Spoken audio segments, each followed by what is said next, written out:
x minus 3 over 3 minus x minus 5 over 5 equal to 2. To clear this fraction, we multiply each term of this fraction by the LCM of the denominator. The denominator here are 3 and 5. The LCM of 3 and 5 is 15, so I'm going to multiply each term of this equation by 15 so I can clear the fraction. 15 multiplied by x minus 3 over 3 minus 15 multiplied by x minus 5 over 5 is equal to 15 multiplied by 2. 3 here 1, 3 here 5. 5 here 1, 5 here 3.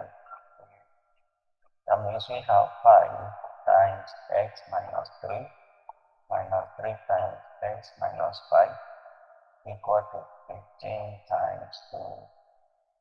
Now distributing this 5, that is, I'm going to multiply this 5 by each term inside the bracket. 5 times x is 5x. 5 times negative 3 is negative 15. Then minus 3 times s is 3s. Minus times minus is plus.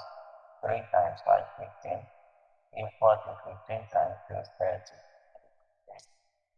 Collecting items, these and these are alike. These and these are alike. So I have 5x minus s minus 3s. Then minus 15 plus 15 equal to 30. 5s minus 3s is 2s. Minus 15 plus 15 is 0. Therefore 2s is equal to 3, is equal to 30 rather. Divide both sides by 2. 2 will cancel 2. S is equal to 30 divided by 2 is 15.